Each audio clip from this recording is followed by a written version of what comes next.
কিংবা বিশ্বাসঘাতক মানুষের থেকে যত দূরত্ব বজায় রাখা যায় ততই নিজের জন্য মঙ্গল। কেননা তাদের যতই ভালোবাসা হোক না কেন, একজনের ভালোবাসায় তাদের মন কখনোই তৃপ্ত হয় না। তারা নিজেরা না কোনো কিছুতে শান্তি পায়, আর না অন্য কাউকে শান্তিতে রাখার ক্ষমতা রাখে।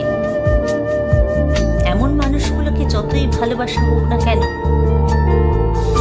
তারা কখনোই নিজেকে কিংবা নিজের চরিত্রকে সংশোধন করতে পারে না। আর যারা প্রচন্ড ভালোবাসা পাওয়ার পরেও নিজেকে সংশোধন করতে পারে না, তারা কখনোই কারো ভালোবাসা পাওয়ার যোগ্যতা রাখে না। বিশ্বস্ত এবং সঠিক মানুষগুলো সবসময় একজনের তৃপ্ত থাকে, একজনের মাঝে সব সুখ এবং শান্তি খুঁজে নেয় তারা। তাদের কাছে ভালোবাসা হচ্ছে আরাধনার বিষয়।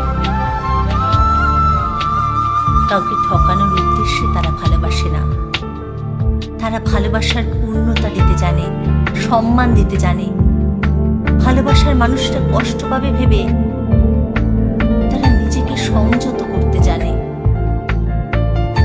এই ভণ্ডদের চোখে সবচেয়ে কঠিন কাজ হচ্ছে এরকম বিশ্বস্ত এবং সঠিক মানুষকে খুঁজে বের করা। এ যুগে একজনে তৃপ্ত খুব কম মানুষই থাকতে পারে। সম্পর্কে পরস্পর একইভাবে বিশ্বস্ত থাকার ব্যাপারটা বর্তমানে কমই দেখা যায়। একজন বিশ্বস্ত থাকলে অপরজন বিশ্বাসঘাতকতায় সম্পর্ক শেষ করে দেয়।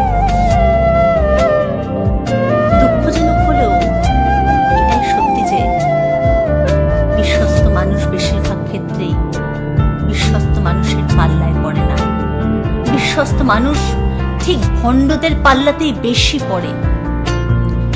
এ যুগে ভালোবাসার রাজত্ব ভণ্ডদের হাতে আছে বলেই পৃথিবীতে আজ এত বিচ্ছেদ, সম্পর্কে এত হতাশা। অথচ সবাই যদি একটু বিশ্বস্ত আর একজনের তৃপ্ত থাকতো